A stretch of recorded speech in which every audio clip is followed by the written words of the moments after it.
Dear students, in today's class we are going to see a new concept that is nothing but subspace. So what exactly subspace is? So if you wonder, think properly. Actually, subspace is a combination of two words, sub and space. So why this name is given? Is there any reason behind it? And the answer is yes. So the sub word comes from well-known concept which you already know, that is nothing but subset, and space as well comes from a well-known concept which we are studying from the previous classes, and that is nothing but vector space. So combining these two words together we get a subspace. Now what exactly meaning of the subspace is? So whatever vector space you are having, simply take subset of that, and if that subset is satisfying all that properties of the vector spaces, starting from non-empty, there should exist addition and scalar multiplication, and together with that 8 properties, then we will say that subset is a subspace. So let us jump into the definition which will make your idea more clear. So here as you can see, a non-empty subset W of V. Note that V is a vector space already, as I have mentioned here, of a vector space V, if you want to be more precise. Yeah. So a non-empty subset, we are denoting our subspace by W. So a non-empty subset W of V. Now note that non-empty is a keyword, because in the definition of vector space as well we are saying that V should be non-empty. So if you take a non-empty subset of a vector space V, so in this case it is W. So when that W will be a subspace, that is a question, and the answer to that is if W itself is a vector space under the operations induced from V. Now what do you mean by induced from V? Right now you treat it as same as V. I mean W should be itself a vector space under the same binary operations, or same operations rather, as in V. Now whenever we talk about operations, two operations should come in our mind. One is addition and another one is scalar multiplication. So roughly saying, a non-empty subset W of V will be a subspace of a vector space V if W itself is a vector space under operation as in the vector space V. So starting from the non-empty condition, with addition and scalar multiplication, same as in the vector space V, if that all 8 properties are satisfied by elements of W. Now take a note that whatever properties of vector spaces are there, that should be satisfied for the elements of V. That is what we have written in the definition, right? So for any U V W belonging to V and alpha beta belonging to R, that 8 properties should be satisfied. Now here whatever that U V W are there, we are going to choose them from W, because W should be a vector space, that is what it is said here. So by choosing that U V W from W, and alpha beta will be from R only, that will not change, and then that all the 8 properties should be satisfied. And if they are satisfied, then we will say that this W itself is a vector space and therefore it is a subspace, right? So a simple example is given over here. So we are having one set W, and the question is asked whether this W is a subspace of R2 or not. So the first thing that we should think about is W non-empty? And the second thing you should ask is whether W is a subset of R2 or not. If these two conditions are satisfied, then we will move towards the other conditions. And definitely you can see that if you see properly what elements of W are exactly, they are of the form x comma x, such that x belongs to R. So we are already familiar with R2. let me write it here. R2 is nothing but it is a collection of the points x comma y such that xy belongs to R. And you people were already drawing some graphs, right, in R2 in 12th standard, and I think you might have drawn it in calculus as well. So you are pretty familiar with R2. So elements of R2 look like coordinates, right? I mean 1 comma 2, you can take anything, 3 comma 4, half comma 1 by 3. These are all examples of elements of R2. So the question is whether elements of W are the elements of R2 or not. Then and then only this W will be a subset of R2, right? Obviously, by mere observation as well, we can easily tell that W is a subset of R2, no issues with that, because the elements of R2 are of the type somewhat like this only, two coordinates we are having, that is x comma x. So these elements are naturally present in R2, there is no question about it, but there is some condition. Now what exactly condition is that the first coordinate is same as second coordinate. I mean if you take 1 over here, then this should be 1 only. So talking about elements of W, so this element will not belong to W, that is half comma 1 by 3. Similarly this 3 by 4, this is not in W, this element is also not in W. So the question is which elements are in W, like 1 comma 1, half comma half, 1 by 3 comma 1 by 3, minus 5 comma minus 5, all these elements are present in W. Okay, and if you think geometrically what exactly W is, because you already are familiar to draw the graphs, and as I told you before, there is geometrical thinking in linear algebra. Obviously whenever we are dealing with examples of r raised to n right now, but in future you will understand that we can think geometrically all the time in linear algebra. So right now we will just focus on the examples of r raised to n, because you are already familiar with r raised to n. Now we know what is our R2, this is how our R2 look like. Okay, and now what are the elements of W? 1 comma 1, 2 comma 2, 3 comma 3, 4 comma 4, and in between this there are infinitely many elements. They will be also there in W, because after 1 comma 1 you are having, let us say, 3 by 2 comma 3 by 2, I mean 1.5 comma 1.5. So that element will also be there, and this will be continued. And if you go on this side, if you take x to be 0, so you can easily see that 0 comma 0 is also there in W, and this will be continued on the negative side as well. And if you think little bit carefully, see the set R2 and see the set W, what is the difference that you see? If you are a keen observer, then you can easily see that actually we are taking y is equal to x, isn't it? So if you put y is equal to x in the definition of R2, then we will get set W.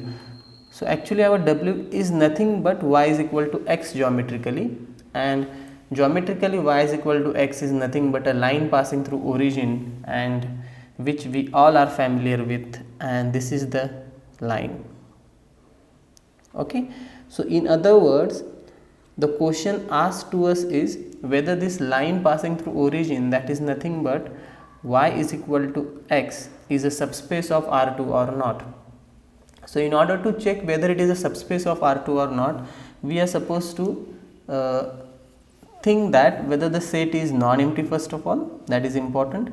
The next thing is whether it is a subset of R2 or not. The next thing, whether it itself is a vector space or not under the operations as in V. Now we already know what are the operations in V.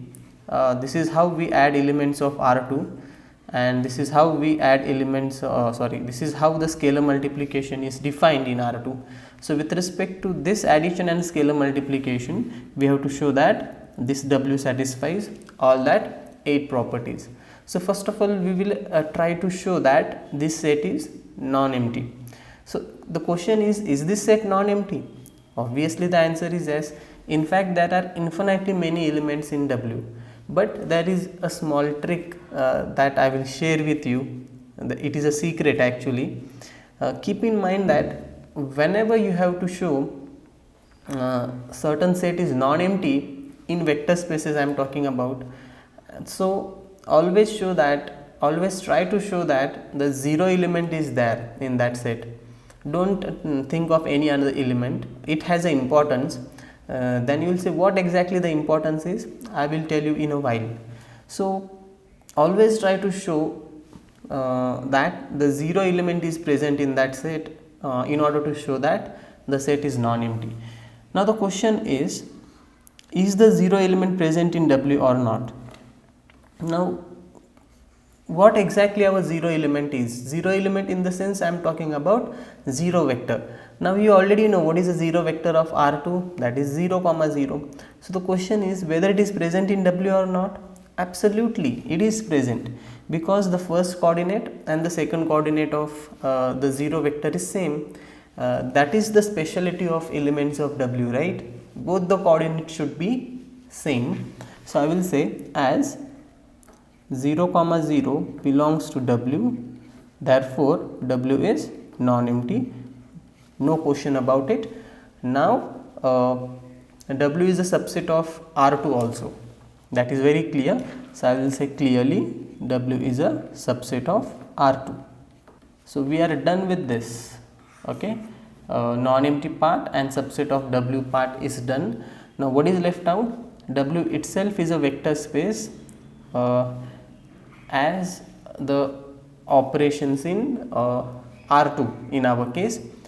Now note that before proving any set is a vector space or not, whatever addition and scalar multiplication are defined on that set, we are supposed to check whether that set is closed under addition and scalar multiplication or not. For example, let us take subsets of R like closed interval 0 1. So the question is whether this closed interval 0 1 is a vector space over R or not, that is a question. But one can clearly see that what is the addition and scalar multiplication? The usual one which we use in daily life. So with respect to that addition and scalar multiplication, we can say that this set is not closed. In fact, it is not closed under addition as well as scalar multiplication. Okay. So since this set is not closed under addition and scalar multiplication, so this is the simplest example, right, that we can explore of vector spaces. Thus this set is not a vector space over R. Okay, so it is not a vector space over R.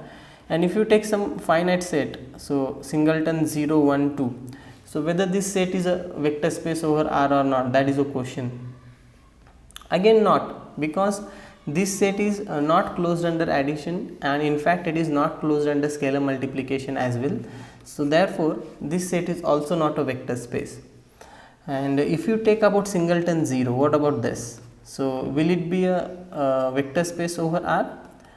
And one can easily see that this set is closed under addition as well as scalar multiplication, and that all the 8 properties will also be satisfied.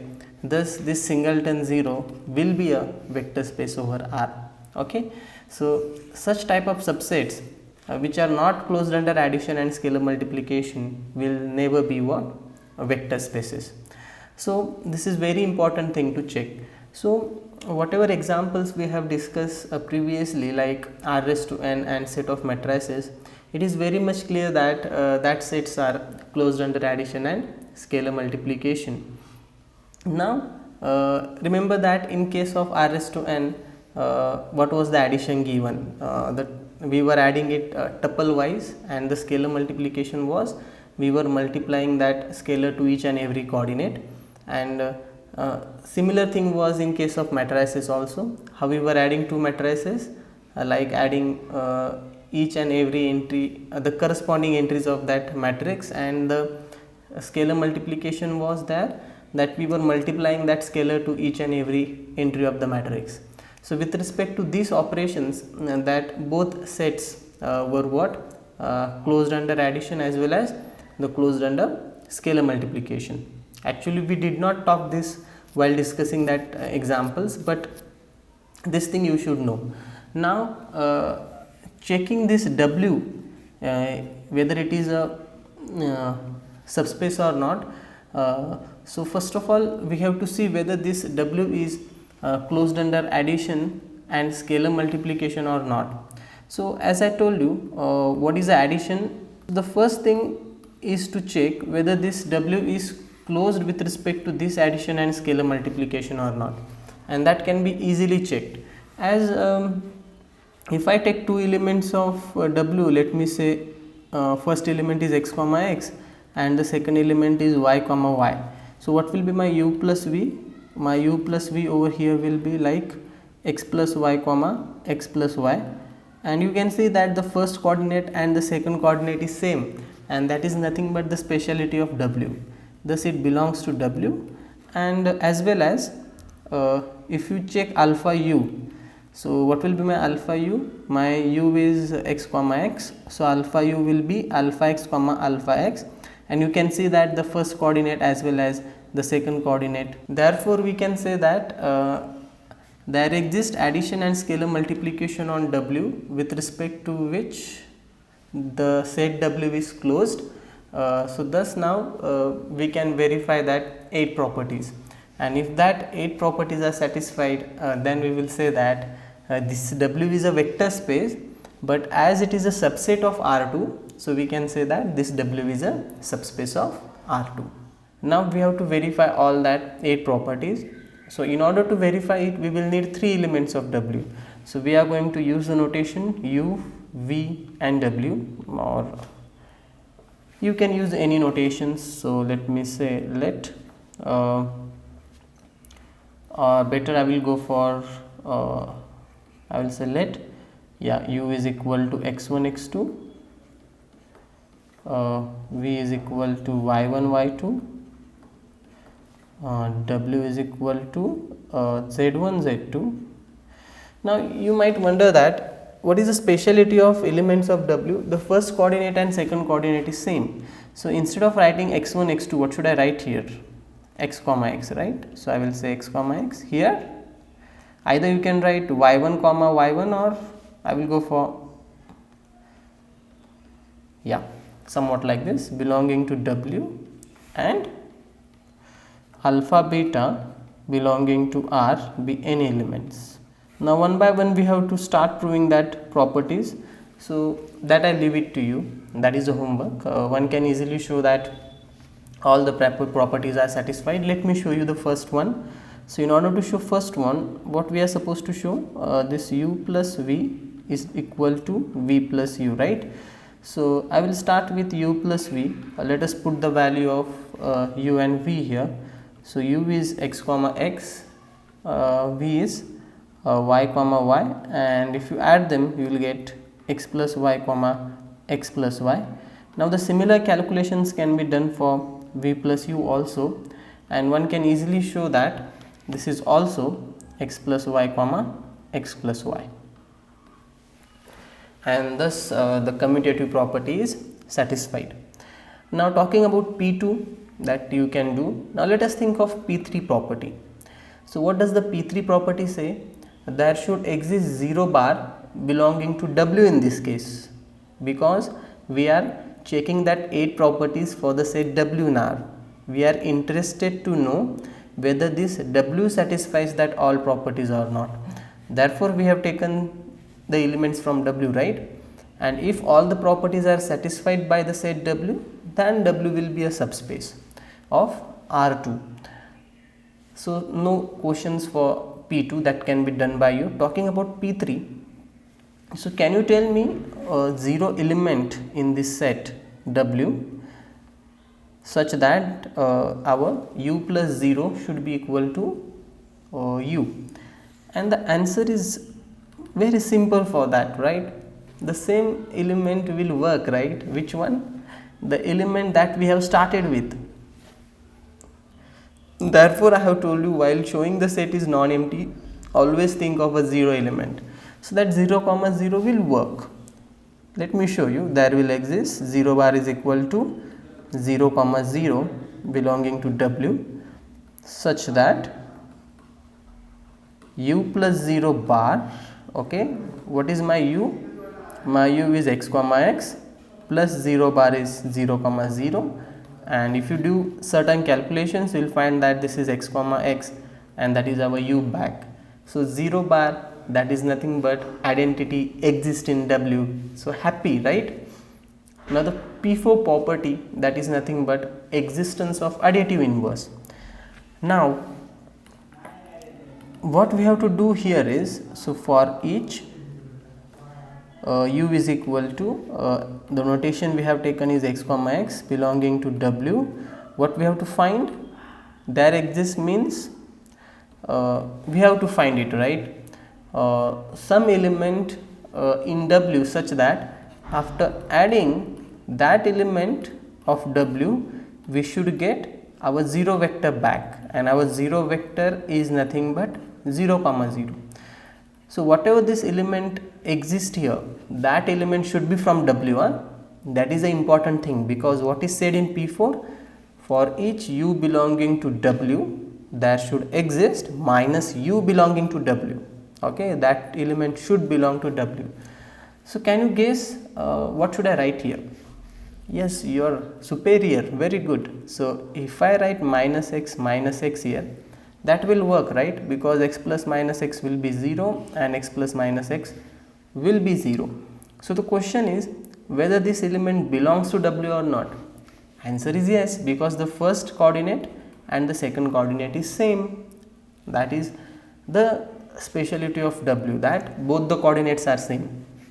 Let me give an example. If you take 1 1, so what should I add here? Minus 1, and you can see both the coordinates are same here. So no worries. So I can directly say there exists minus u is the notation that I will give to it, minus x comma minus x belonging to W, such that u plus minus u is equal to 0 bar.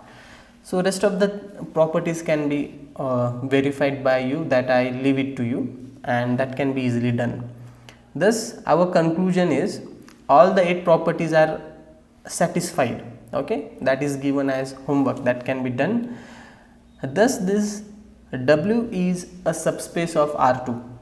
Now you might wonder, showing subspace is really lengthy. It is same as vector space, right? In order to show vector space we need to start with the showing that the set is non-empty, then that 8 properties we have to show, and same thing is going on for subspace also.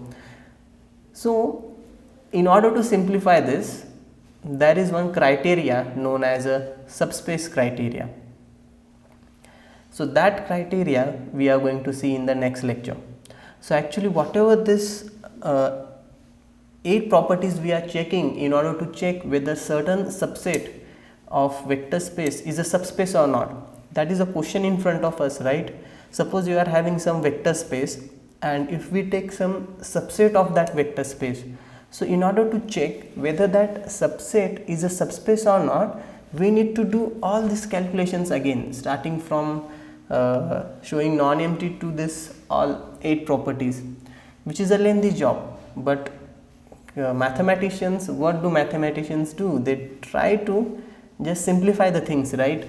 So whether there is any other way to show that a certain subset is a subspace or not, absolutely there is, and that is called as subspace criteria, which we will be discussing in next class. So we'll stop here. Thank you. Have a good day.